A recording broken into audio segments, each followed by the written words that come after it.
Assalamualaikum warahmatullahi wabarakatuh. Baik, kita masuk ke video part 2 tentang path analysis. Nah, di sini berbeda dengan model sebelumnya yang lebih sederhana, di sini modelnya agak sedikit lebih kompleks. Di sini ada dua arah hubungan.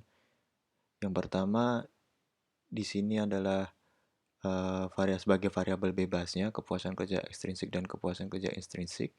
Kemudian masing-masing dari ketiga variabel ini diperlakukan sebagai variabel terikatnya. Kemudian bagian keduanya ini diperlakukan sebagai variabel bebas dan kinerja pegawai diperlakukan sebagai variabel terikatnya. Nah, seperti yang dibilang di awal tadi bahwa hal yang perlu diperhatikan adalah tanda panahnya. Nah, ketika sebuah variabel itu menerima tanda panah, maka dia diperlakukan sebagai variabel terikat. Oleh karena itu, berapa kali persamaan regresi yang harus kita lakukan, berarti kita lihat variabel mana saja yang mendapatkan tanda panah yang searah saja. Kalau yang tanda panah dua arah ini berarti artinya korelasi. Yang tanda panah searah saja, ini ada yang pertama komitmen efektif, dia mendapatkan tanda panah searah dari variabel bebasnya adalah kepuasan kerja ekstrinsik dan kepuasan kerja intrinsik. Kemudian komitmen kontinuen dan komitmen normatif. Nah, kemudian di bagian hubungan yang kedua, ketiga variabel bebas ini mempengaruhi uh, kinerja pegawai sebagai variabel terikat. Sehingga kita akan melakukan analisis regresi sebanyak 4 kali. Ini yang pertama, kedua, ketiga, dan kemudian yang terakhir adalah ini. Oke, baik, kita langsung ke praktek saja. Yang perlu diuji korelasinya adalah variabel bebas yang paling belakang ini saja. Oke, kita klik. Ini kita menggunakan data analisis jalur kompleks. Nanti saya akan berikan dalam forum. Kemudian yang pertama harus kita lakukan adalah menguji analisis korelasi dari variabel bebas, yaitu kepuasan kerja ekstrinsik dan kepuasan kerja intrinsik. Kita klik analyze, correlate, bivariate. Kemudian ini kita masukkan, kepuasan kerja kita masukkan. Oke, kita klik OK. Ini hasil korelasinya. Kemudian langkah yang kedua kita lakukan analisis regresi. Analisis regresi kita melakukan 4 kali ya, seperti yang saya jelaskan sebelumnya tadi.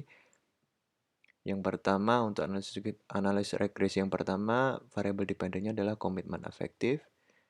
Dan variabel independennya adalah kepuasan kerja ekstrinsik dan kepuasan kerja intrinsik. Oke, kemudian kita klik OK.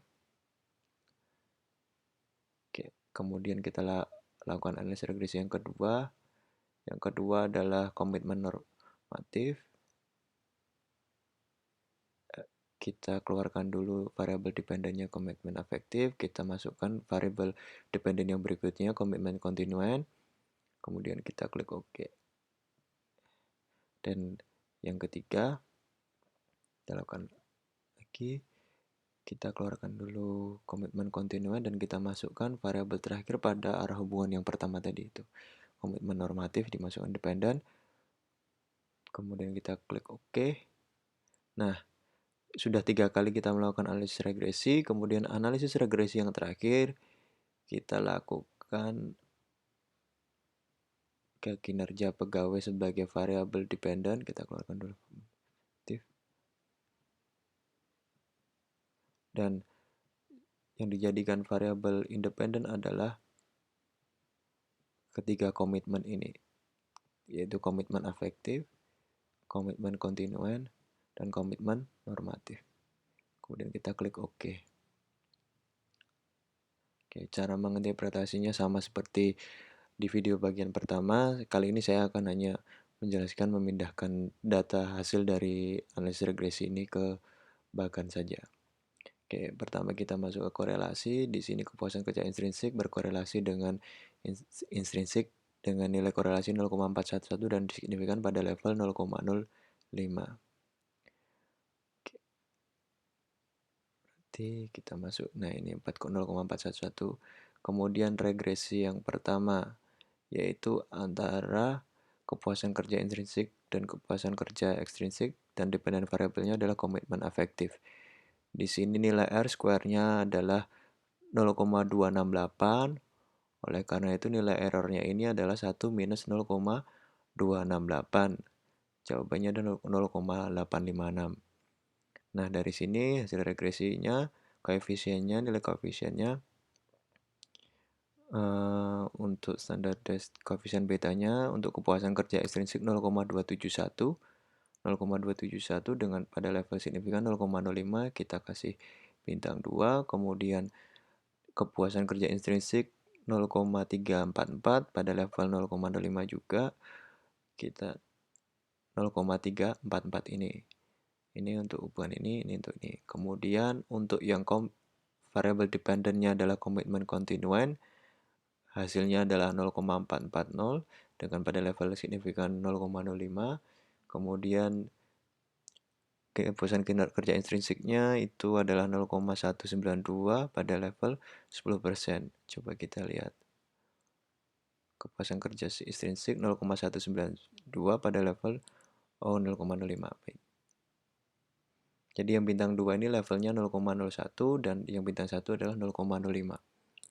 Kemudian kita masuk ke komitmen normatif. Kepuasan kerja intrinsiknya itu kita lihat nilai errornya ini 0,827 ini diperoleh dari 1 minus R square tadi 0,316 ya. Kemudian nilai koefisiennya ini dependen komitmen normatif. Kemudian kepuasan kerja ekstrinsiknya adalah dengan standardized koefisien betanya 0,278 dan pada level signifikan 0,01 sehingga dia bintang 2 dan ini juga kepuasan kerja intrinsik 0,378 pada level signifikan 0,01. Oke, kemudian kita masuk ke regresi yang terakhir yaitu regresi variabel dependennya adalah kinerja pegawai dan variabel independennya adalah komitmen efektif, komitmen kontinuen, dan komitmen normatif.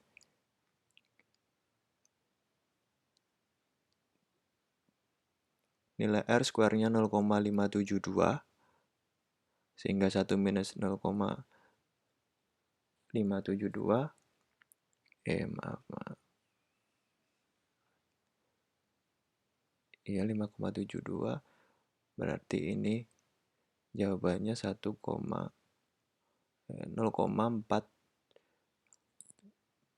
ada kesalahan. Ini jawabannya 0,4 1 minus 0,572 berarti 482. Oke. Kemudian untuk koefisiennya komitmen efektif nilai koefisien standar betanya adalah 0,288 itu pada level signifikan 0,01 sehingga dia mendapatkan bintang 2. Kemudian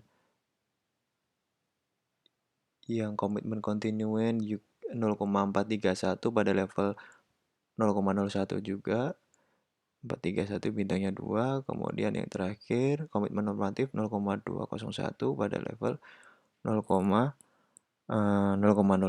Jadi ini harusnya bintangnya 1 ya, benar bintangnya 1.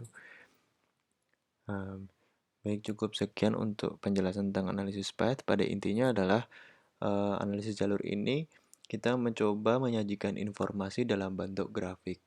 Jadi kita sajikan nilai koefisien pada garis yang menandakan hubungan antara variabel bebas terhadap variabel terikatnya. Kemudian E ini diperoleh dari 1 minus R square-nya. Oke, sehingga grafik informasi ini akan lebih mudah untuk membaca arah hubungan atau hubungan antar variabel yang terkait. Baik, terima kasih. Jika ada pertanyaan bisa disampaikan dalam forum. Assalamualaikum warahmatullahi wabarakatuh.